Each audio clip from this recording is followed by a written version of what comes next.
ಪರಂ ಶಾಂತಿ Kannada YouTube channel ಪರಂ ಶಾಂತಿ ಬೇಹದ್ ಜ್ಞಾನಕ್ಕೆ ಸ್ವಾಗತ. ನಾವು ಇಂದು ಜ್ಯೋತಿ ಪ್ರಕಾಶ್ ಭಾಯಿಯವರ ವಿಡಿಯೋದ ಕನ್ನಡ ಅನುವಾದವನ್ನು ನೋಡೋಣ.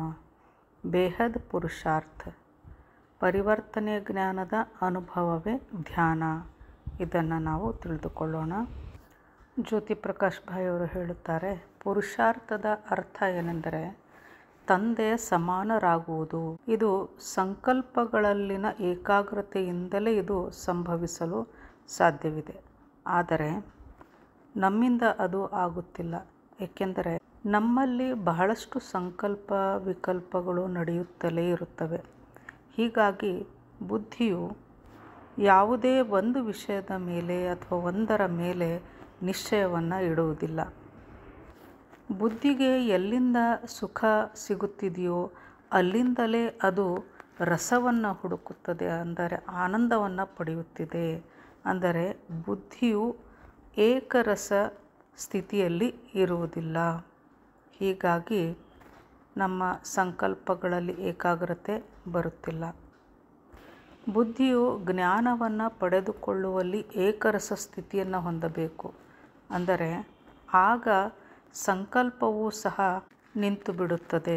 ಅಂದರೆ ಬುದ್ಧಿಯು ಜ್ಞಾನದಲ್ಲಿ ಏಕರಸ ಸ್ಥಿತಿಯಲ್ಲಿ ಇಲ್ಲ ಅಂದಾಗ ಸಂಕಲ್ಪವೂ ಸಹ ಒಂದೆಡೆ ನಿಲ್ಲುವುದಿಲ್ಲ.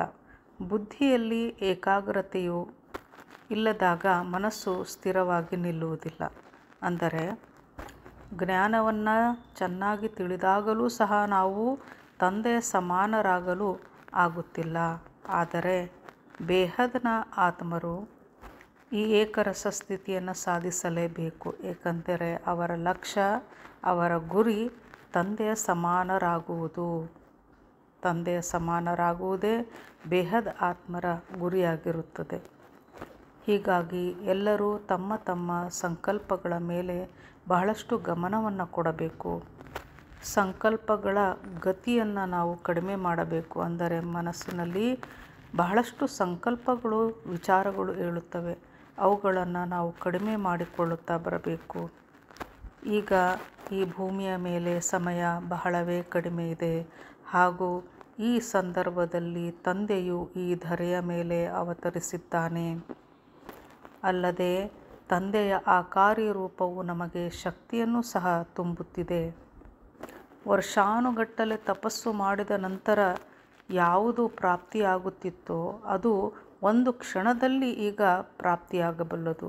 ಏಕೆಂದರೆ ಆಲ್ಮೈಟಿಯು ಈ ಭೂಮಿಯ ಮೇಲೆ ಅವತರಿಸಿದ್ದೇ ಇದಕ್ಕೆ ಕಾರಣವಾಗಿದೆ. ಈಗ ವರ್ತಮಾನದಲ್ಲಿ ಆಲ್ಮೈಟಿಯು ಈ ಭೂಮಿಯ ಮೇಲೆ ಇದ್ದಾನೆ. ಅವನನ್ನು ತಿಳಿದುಕೊಳ್ಳುವುದು, ಅವನನ್ನು ಕಾಣುವುದು ಎಂತಹ ಸೌಭಾಗ್ಯದ ಮಾತು. ಯಾರು ಆಲ್ಮೈಟಿ ತಂದೆಯನ್ನು ಸಾಕಾರದಲ್ಲಿ ಕಂಡಿದ್ದಾರೆಯೋ, ಅವನ ದರ್ಶನವನ್ನು ಮಾಡಿದಾರೋ, ಅವರು ಸದಾ ಆಲ್ಮೈಟಿಯ ನೆನಪಿನಲ್ಲಿಯೇ, ಸ್ಮರಣೆಯಲ್ಲಿಯೇ ಜೀವನವನ್ನು ಕಳೆಯುತ್ತಿದ್ದಾರೆ. ಪುರುಷಾರ್ಥಿಗಳಾದಂತಹ ನಾವುಗಳು ಈಗ ಒಂದೇ ಸಂಕಲ್ಪದ ಮೇಲೆ ನಾವು ಅಟೆನ್ಷನನ್ನು ಕೊಡಬೇಕು. ಆ ಸಂಕಲ್ಪ ಪವರ್ಫುಲ್ ಆಗಿ ನಂತರ ನಮ್ಮೊಳಗೆ ಅದು ಪರಿವರ್ತನೆಯನ್ನು ಮಾಡುತ್ತದೆ.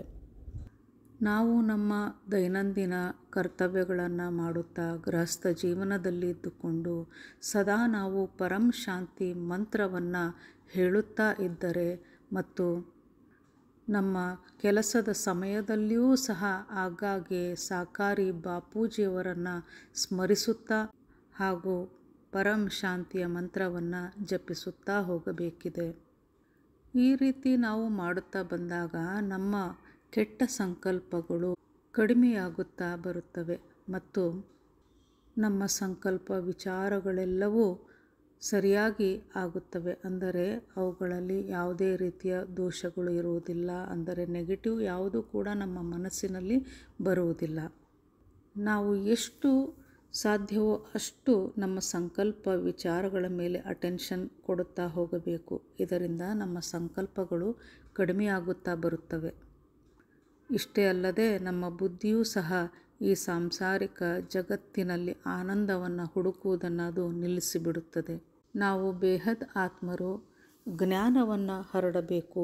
ವಿಡಿಯೋಗಳ ಸೇವೆಯನ್ನು ನಾವು ಮಾಡಬೇಕಿದೆ. ಇದರಿಂದಲೂ ಸಹ ನಮಗೆ ಪ್ರಾಪ್ತಿಯಾಗುತ್ತದೆ. ಯಾರು ಪರಮಪಿತ ತಂದೆಯ ಬೇಹದ್ ಜ್ಞಾನವನ್ನು ತಿಳಿದುಕೊಂಡಿದ್ದಾರೆಯೋ ಅಂತಹ ಜ್ಞಾನಿಗಳು ಮಾತ್ರ ಜ್ಞಾನ ಸೇವೆಯನ್ನು ಕೊಡಲು ಸಾಧ್ಯವಿದೆ. ಉದಾಹರಣೆಗೆ, ಜ್ಞಾನದ ಸಂಬಂಧಪಟ್ಟಂತಹ ವಿಡಿಯೋಗಳನ್ನು ಶೇರ್ ಮಾಡುವುದು, ಲೈಕ್ ಮಾಡುವುದು, ವಿಡಿಯೋಗಳನ್ನು ಮಾಡುವುದು, ಅನುವಾದಗಳನ್ನು ಮಾಡುವುದು, ಈ ಎಲ್ಲವೂ ಸಹ ಈ ಒಂದು ಸೇವೆಯಲ್ಲಿ ಬರುತ್ತದೆ. ಯಾವುದೇ ಸೇವೆ ಇರಲಿ, ಜ್ಞಾನದ ಸೇವೆ ಸದಾ ಮನಸ್ಸಿನಿಂದ ನಾವು ಮಾಡೋದನ್ನು ಕಲಿಯಬೇಕು. ಜ್ಞಾನವು ಪ್ರತ್ಯಕ್ಷವಾದಾಗಲೇ ತಂದೆಯೂ ಸಹ ಪ್ರತ್ಯಕ್ಷನಾಗುತ್ತಾನೆ. ಸದಾ ನಾವು ನೆನಪಿನಲ್ಲಿ ಇಟ್ಟುಕೊಳ್ಳಬೇಕಾದಂಥ ವಿಷಯವೆಂದರೆ, ನಾವು ಇಲ್ಲಿ ಏನನ್ನೂ ಮಾಡುತ್ತಿಲ್ಲ, ಎಲ್ಲವೂ ಆ ಪರಮಪಿತ ತಂದೆಯೇ ಮಾಡಿಸುತ್ತಿದ್ದಾನೆ. ನಾವು ಕೇವಲ ನಿಮಿತ್ತ ಮಾತ್ರರಾಗಿದ್ದೇವೆ ಎಂಬುದನ್ನು ನಾವು ಸದಾ ನೆನಪಿನಲ್ಲಿ ಇಡಬೇಕು. ಇಲ್ಲವಾದರೆ ಅಹಂಕಾರ ಬರಲು ಹೆಚ್ಚು ಸಮಯ ಬೇಕಾಗುವುದಿಲ್ಲ. ಈಗ ಬಾಪೂಜಿಯವರು ಸಾಕಾರ ರೂಪದಲ್ಲಿ ಈ ಭೂಮಿಯ ಮೇಲೆ ಇದ್ದಾರೆ. ಅವರ ಆಶೀರ್ವಾದ ನಮ್ಮ ಮೇಲೆ ಇರುವುದರಿಂದ ಎಲ್ಲ ಕಾರ್ಯಗಳು ಸುಗಮವಾಗಿ ಆಗುತ್ತಿವೆ. ನಾವು ಆತ್ಮರು ನಮ್ಮ ಸಂಕಲ್ಪಗಳನ್ನು ಸ್ಥಿರಗೊಳಿಸುವುದನ್ನು ನಾವು ಮಾಡಬೇಕಿದೆ. ಸಂಕಲ್ಪಗಳು ಸ್ಥಿರವಾದಾಗ ಆತ್ಮನಲ್ಲಿ ಪವರ್ ಬರುತ್ತದೆ ಹಾಗೂ ಅಂತಃಕರಣವು ಪರಿವರ್ತನೆ ಆಗುತ್ತದೆ.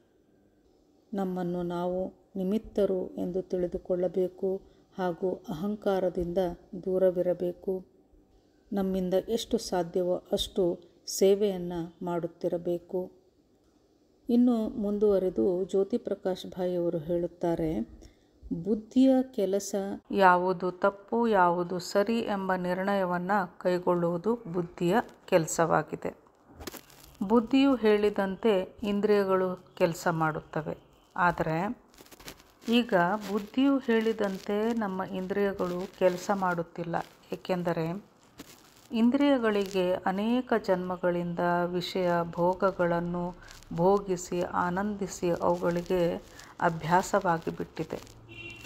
ಇನ್ನು ನಮ್ಮ ಮನಸ್ಸು ಬುದ್ಧಿಯ ಅನುಸಾರವೇ, ಬುದ್ಧಿಯ ಲೆಕ್ಕಾಚಾರಕ್ಕೆ ಅನುಗುಣವಾಗಿಯೇ ಕಾರ್ಯವನ್ನು ಮಾಡುತ್ತದೆ. ಅಂದರೆ ಬುದ್ಧಿಗೆ ಎಲ್ಲಿ ಆನಂದ ಸಿಗುತ್ತಿದೆಯೋ ಅಲ್ಲಿಯೇ ಮನಸ್ಸು ಸಹ ಹೋಗಿ ಸೇರಿಕೊಳ್ಳುತ್ತದೆ. ನಮ್ಮ ಬುದ್ಧಿಯು ಬೇಹದ್ ಜ್ಞಾನ, ಬೇಹದ್ ತಂದೆಯಲ್ಲಿ ಆನಂದವನ್ನು ಹುಡುಕಿಕೊಂಡರೆ ಮನಸ್ಸು ಸಹ ಆಟೋಮೆಟಿಕ್ ಆಗಿ ಬೇಹದ್ನ ತಂದೆಯಲ್ಲಿ ಹೋಗಿ ಸೇರಿಕೊಳ್ಳುತ್ತದೆ, ತಂದೆಯನ್ನೇ ಸ್ಮರಿಸತೊಡಗುತ್ತದೆ. ಜ್ಯೋತಿ ಪ್ರಕಾಶ್ ಭಾಯ್ ಅವರು ಪರಿವರ್ತನೆಯ ಬಗ್ಗೆ ಈ ರೀತಿ ಹೇಳುತ್ತಾರೆ.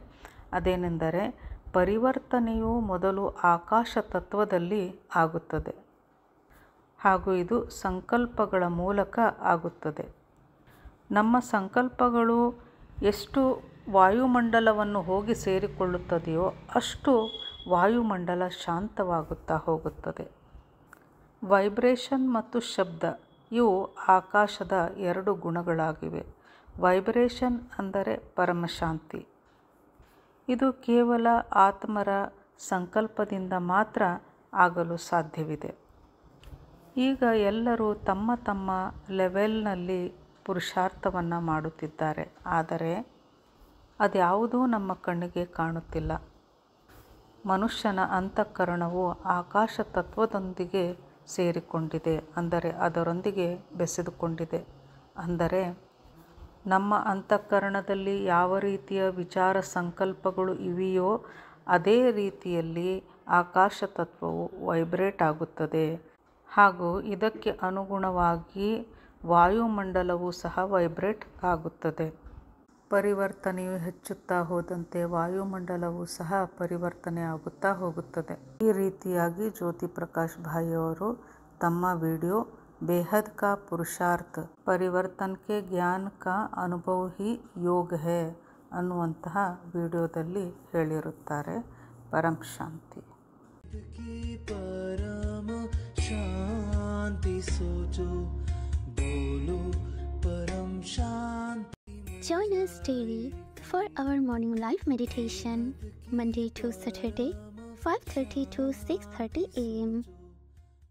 Join us daily for live meditation, 10 p.m. to 11 p.m. on YouTube Live. Subscribe now. Website www.paramshanti.org. Email us anant@paramshanti.org. Like, share, subscribe. Join today. बेहद की